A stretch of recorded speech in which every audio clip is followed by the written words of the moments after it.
wanita pakai jilbab. Termasuk istrinya Rasul pakai apa? Jilbab. Sebelum turun ayat hijab. Akhirnya apa? Ketika pulang dari peperangan, saya lupa perang Hunain kalau nggak salah itu ya. Kok Aisyah tertinggal gara-gara anting-antingnya jatuh, kan gitu. Nah, malam hari kan Rasul nggak tahu apakah Aisyah sudah di atas atau belum. Bab wanita itu kalau naik unta itu kan ada oleh Rasul sudah dianggap naik ke sekedupnya, tertinggal ya Allah. Nah kok akhirnya Sofwan datang, nah, melihat Aisyah usianya masih kecil Pak. Aisyah itu Pak dikawin oleh Rasul usia 9 tahun, dampingi Rasul 9 tahun. Berarti ketika Rasul wafat usianya baru 18 tahun Pak. Nah kalau peristiwa itu katakanlah 4 tahun sebelum wafat, baru 15 tahun atau 14 tahun. Sampai pas jalan-jalan ada cewek cantik imut-imut 14 tahun, ngomong apa sampean? Alhamdulillah, kan begitu. Ya mungkin semua begitu Pak. Baru didelok karena nggak pakai cadar ya Pak, belum ada ayat cadar, cek kudungan dok, terkejut Pak. Ternyata wanita itu adalah Aisyah. Itulah hebatnya yang namanya jilbab. Kalau nggak jilbaban, kau tidol kesuwen gitu. Tanpa kata-kata Sofwan memberi isyarat supaya naik. Kemudian Sofwan yang menuntun tali kekangnya. Baik tidak Sofwan itu Pak? Baik Pak. Tapi ketika sampai di kota, masyarakat itu kan yang dilihat bukan hatinya tetapi dohirnya. Sama enggak kalau sampean melihat begitu ternyata istrinya Rasul selingkuh? Sama enggak kira-kira? Enggak. Itu pernah saya alami. Saya waktu itu ngaji subuhan di Porong, pas di depan rumah sakit itu diawi-awi bencong minta numut gitu. Ya saya ikut, mari gitu. Masya Allah Pak, Zainuddin main bencong tiba-tiba. Orang nggak salah Pak, menilai begitu itu nggak salah. Karena pernah saya bonceng bencong gitu. Sampai kita ngulangin itu, saya bilang turun di mana? Gimana kalau langsung ke tulanganmu? Katanya di zaman tulangan katanya. Saya mau ngaji di Porong, ikut ngaji. Oh mboten kait gemudun ngono. Untung dia nggak nyabuk Pak. Waduh. Niat saya itu baik Pak, tapi orang kan nggak tahu isi hati saya. Itu yang terjadi. Akhirnya karena ayat tidak turun-turun Pak, Aisyah diperlakukan seperti itu oleh Rasul. Jadi isu di masyarakat itu dianggap tidak salah kalau Aisyah itu selingkuh. Nah Rasul itu kata Aisyah kalau sudah marah menencep kayak reco, nggak ngomong ya keliru, gak ngomong ya keliru, dengan menang. Nah itu yang saya teladani Pak. Kalau saya sudah marah sama istri menencep kayak reco, tidur nggak sekasur, saya di bawahnya. Iya berdoa muka-muka rukur tak tangkap nari. Iya, mantel Pak hati. Ayat belum turun. Nah, sebagai istri diperlakukan suami seperti itu, sabar enggak Pak? Enggak sabar Pak. Itu sebabnya Aisyah bilang, pulangkan saja saya ke rumah orang tua. Itu lagunya wanita sejak dulu ya gitu itu. Dikit-dikit pulangkan saja ke rumah orang tua. Itu warisan dari Aisyah itu.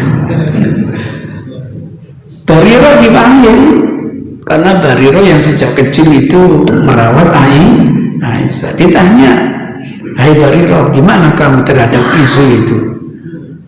Masya Allah, Bariro itu tahu karakternya Aisyah. Sungguh Aisyah itu orang baik. Tidak pernah dia neko-neko membuat yang namanya aduan sama saya. Andaikan mau dia bisa mencuri, enggak pernah. Dia itu bukan karakternya Aisyah. Ya sudah, antarkan ke rumah orang tuanya. Sampai di rumah orang tuanya, siapa orang tuanya? Abu Bakar As-Siddiq. Ya dimarah-marahi oleh Abu Bakar As-Siddiq. Ya apa sih kamu kurang apanya Nabi Muhammad itu? Ganteng nggak Nabi Muhammad? Ganteng, putih, karakternya enggak? Nabi kurang apa nih? Tapi Aisyah kan enggak merasa berbuat. Apa sikapnya kalau dinasihati orang gitu itu? Dorak gitu, nangis gitu. Wanita kan begitu ya Pak ya? Nggak bisa jawab, nangis. Sebulan baru turun pembebasan terhadap Aisyah. Karena Aisyah dianggap bebas, Bariro dipanggil lagi, panggil Aisyah. Ternyata Aisyah sudah bebas dari segala tuduhan. Mau Aisyah? Tidak mau. Enak aja. Dia nggak akan pulang kalau nggak suaminya yang jemput. Mau caranya jadi wedok itu. Iya, Rasul yang menjemput sendiri, Pak. Sampai di rumah itu Abu Bakar bilang, tuh suamimu sudah datang, biarin, suruh masuk. Aisyah nggak tahu diapak Rasul oleh Aisyah. Paling dinasihati ngono tapi aja ngono yang mana kalau Pak sebulan nggak diwawu ini. Alhamdulillah setelah pulang Umar mulai interupsi gitu. Ya Rasul, istri panjenengan nanti itu akan banyak didatangi orang, ada yang baik, ada yang buruk. Usul ya Rasul, gimana kalau antara istri panjenengan itu dengan kami ada yang namanya hijab, ada yang namanya takbir gitu. Turun firman Allah, wa idza sa'altumuhunna mata'an fas'aluhunna min wara'i hijab.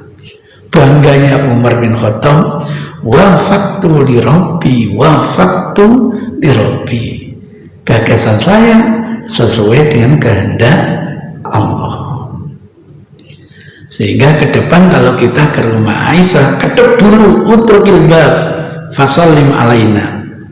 Assalamualaikum ya Aisyah. Waalaikumsalam. Ada jawaban, ada suara tapi nggak ono apa rupa. Di balik apa? Takbir. Suaranya aurat atau tidak?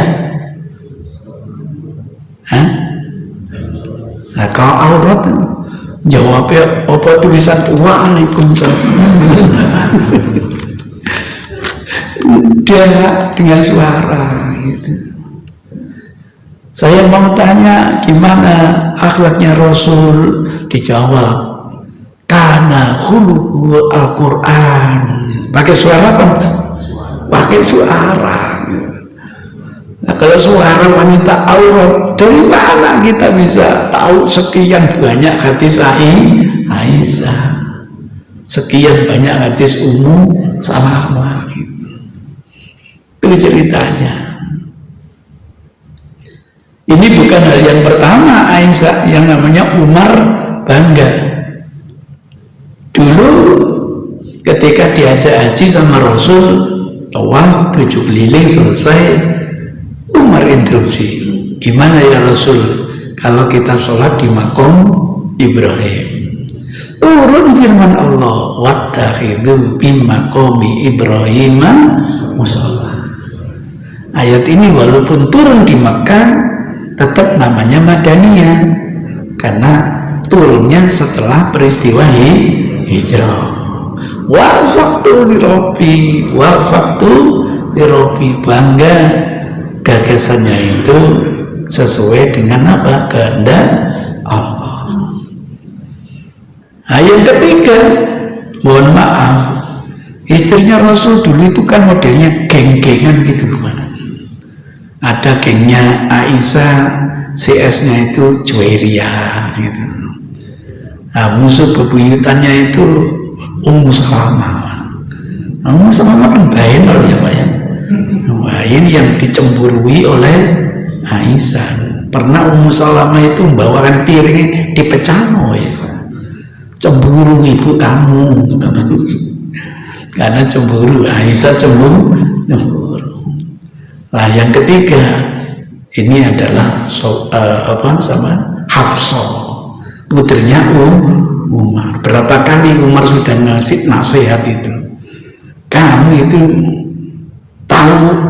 harus tahu diri, lain dengan Aisyah gitu. Kamu janda, Aisyah masih apa? Gadis dikawin Rasul. Akhirnya apa?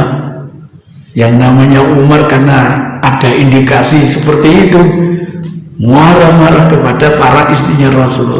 Sungguh kalau Allah menghendaki kalian semua dicerai oleh Rasul, kemudian Allah menggantikan yang terbaik daripada kalian, itu yang membuat Rasul sebulan berkhilwat tidak mau mendatangi para istrinya. Mau mendatangi para istrinya sampai ada bisik-bisik tetangga Rasul telah menceraikan semua istrinya. Bisik-bisik tetangga. Lah Umar sedang menghadapi tentara Ghatafan. Datang kurir, ya Umar, peristiwa besar, sudah datang pasukan Ghatafan. Bukan, ini lebih parah lagi gitu. Lebih parah apa? Rasul menceraikan seluruh istrinya, kan gitu. Langsung datang ke rumah Rasul, minta izin, tidak diizinkan oleh bawabnya, oleh satpamnya. Bos, informasi nggak boleh, nggak terima tamu. Tapi namanya Umar, suaranya gue. Rasul kedengaran, siapa itu Umar? Iya, silakan masuk. Begitu ketemu dengan Rasul, pertanyaan pertama itu, apa benar Rasul mencerai seluruh istri? Enggak, langsung sujud syukur dia. Masalahnya salah satu istrinya putrinya Umar gitu. Itu ceritanya. Maka turunlah ayat ancaman untuk mencerai seluruh istrinya itu. Dapat 29 hari Rasul pulang, jujukan pertama ke rumah Aisyah. Ya disemoni ambil Aisyah gitu. Cari saulan gak mulai cik somuli kok semuli. Aisyah, apa kata Rasul? Wahai Aisyah, bulan ini usianya 29. Padahal sepuluh kami itu ceritanya. Susah Pak, punya istri banyak itu susah gitu. Ini keluarga Rasul loh Pak. Dan ya saya punya istri 9 nih ya apa itu ceritanya. Alhamdulillah sejak itulah turun ayat jilbab. Sahabat ngerti nanti kalau ada tawanan perang dihadiahkan kepada Rasul. Testimoninya dikasih cadar apa tidak? Kalau dikasih cadar berarti dia ummahatul mukminin. Gitu Pak, testimoninya sahabat Pak. Waktu itu perang sama Bani Musthalib itu loh Pak. Rajanya kan namanya Muhairis. Nah namanya istrinya cantik enggak kira-kira Pak? Cantik Pak. namanya barroh itu. Ada yang baca burroh, ada yang baca barroh. Cantas, pinter dialog, pinter ngomong. Barroh ini. Begitu suaminya terbunuh, istrinya ditawan oleh sahabat, dihadiahkan kepada Rasul. Begitu mestinya. Jadi tolonglah bapak-bapak, kalau dapat yang cantik, aja dipek dewi kok. Kasihkan saya, gitu. Saya mau, cuma wani enggak. Itu yang masalah. Itu masalahnya di situ. Nah, sahabat itu bertanya-tanya, dia itu nanti umatul mukminin enggak statusnya gitu.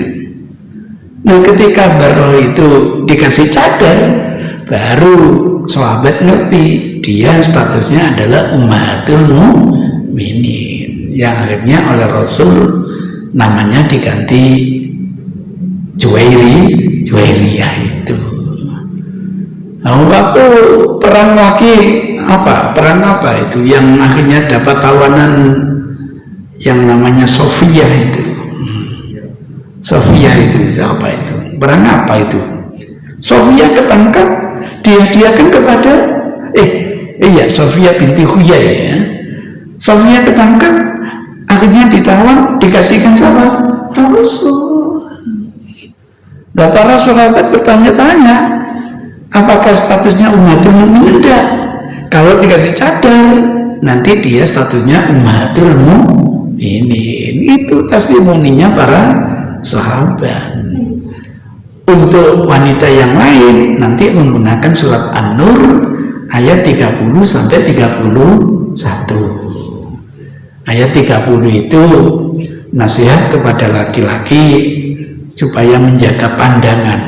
Pandangan dari apa, Pak? Ya melihat, betul. Melihat apa, Pak? Wajah wanita. Itu namanya zina mata. Kalau melihat wajah wanita, berarti wanita itu pakai cadar enggak, Pak? Enggak. Kalau pakai cadar kan enggak ketahuan. Nah, itu namanya zina mata. Ayat berikutnya, alinea berikutnya, biar bisa menjaga kemaluan. Jadi zina mata, nanti zina faros, kan gitu.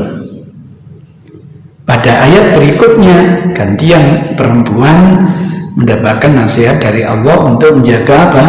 Pandangan. Dari apa? Melihat wajah laki-laki. Kalau gitu laki-laki pakai cadar enggak, Pak? Enggak. Kalau pakai cadar kan nggak bisa dilihat perempuan. Biar tidak terjadi zina apa? Faras. Pangkasnya wala yubdina zinatahunna illa ma dhahara minha. Mereka tidak boleh menampakkan kecuali yang wajar ditampakkan. Ini pakai nalar tidak bisa, harus pakai hadis. Karena hadisnya dhaif, menurut teman-teman tidak boleh. Kalau Anda tidak pakai hadis ini, pakai apa terus? Alhamdulillah hasil penelitian ternyata tidak dhaif, Pak. Layak digunakan. Andal mar'ata idza balagha mahid, kalau wanita sudah usia balik tidak boleh menampakkan kecuali ini dan ini, isyarat wajah dan telapak tangan. Itu pamungkasnya di situ. Monggo, yang lain? Yang pakai cadarnya itu. Kenapa? Boleh dilihat nanti pakai cadar. Kenapa? Hukum yang pakai cadar itu berarti Ya enggak apa-apa, Pak. Enggak apa-apa pakai cadar. Cuma hukumnya untuk istrinya Rasul berbeda untuk yang lain. Enggak apa-apa, Pak.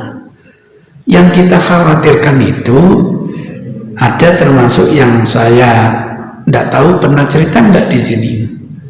Jadi saya ini punya mahasiswi calon doktor, selalu kuliah itu pakai cadar, gitu loh. Ya saya bilang, enggak ongkep Ustaz, ngono. Enggak tahu ongkep kenapa enggak dibuka? Wajib Ustaz. Oh, kalau dia menghukumi wajib, Pantas saya tanya sebagai orang calon dokter, ya saya tanya dalilnya apa. Yaitu setelah diskusi panjang menyadari bahwa cadar itu untuk istrinya Rasul. Dia pakai cadar boleh, tapi hukumnya tidak sama dengan istrinya Rasul. Dibuka Pak, cantik Pak. Betul Pak, jujur saya ngerti orangnya cantik. Sampai saya bilang tutup lagi. Untuk Ustaz, iya tutup lagi. Kenapa sih Ustaz itu? Kita bisa selingkuh gitu. Dikira saya nggak suka, gimana? Itu ceritanya Pak. Yaitu oleh-oleh hari berikutnya saya dimaki-maki oleh suaminya itu Pak. Datang ke kantor maki-maki saya. Gara-gara Ustaz, istri saya nggak lagi pakai cadar. Sudah.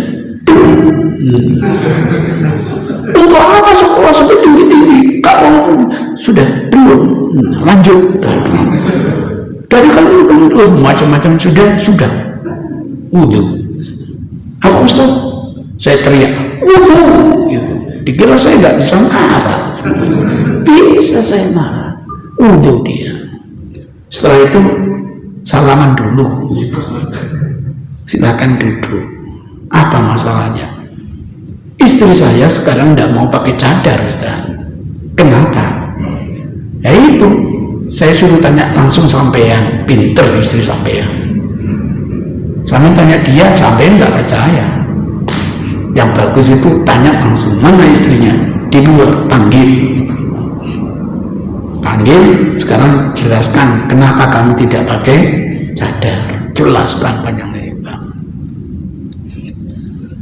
Akhirnya ya menyadari. Itu ceritanya Pak. Jadi Anda pakai cadar silahkan, tapi merasa pakai cadar adalah yang wajib, itu yang bermasalah. Apalagi sampai menilai temannya yang tidak pakai cadar nggak ngerti tuntunan, itu yang perlu direvisi. Ceritanya begitu. Apa ada hadisnya yang wanita pakai cadar? Ada. Kalau kita baca hadis misalnya, kalau kami sholat, kami tidak lagi boleh pakai cadar, kan gitu ya. Berarti kalau nggak sholat boleh enggak Pak? Boleh. Kalau haji pun enggak boleh pakai cadar. Berarti kalau nggak haji boleh enggak? Boleh, nggak ada masalah. Saya sejak dulu Pak menginginkan istri saya pakai cadar. Pingin saya. Kenapa? Lumayan, gak usah pupuran, gak usah apa. Yang paling penting itu apa? Kalau dia cantik kan gak jadi fitnah. Kalau orangnya jelek juga gak jadi fitnah. Itu ceritanya. Begitu saya tawarkan anak saya yang teriak-teriak, nggak usah. Kenapa nggak usah? Tuh istrinya para teroris itu cadaran semua. Subhanallah, korban televisi. Tuh apa? Ada pegawai negeri kena korupsi, cadaran bisa mati ya Allah. Jadi sing koruptor wanita itu cadaran dibayar. Kan enak nggak kelihatan wajahnya. Istri sampean udah pakai cadar Pak? Sama suruh. Baik gelem. Itu ceritanya. Jadi monggo yang enjoy dengan cadar monggo, gak kena debu, gak kena ampas. Enak Pak, nggak usah pakai anting-anting, gak pakai apa.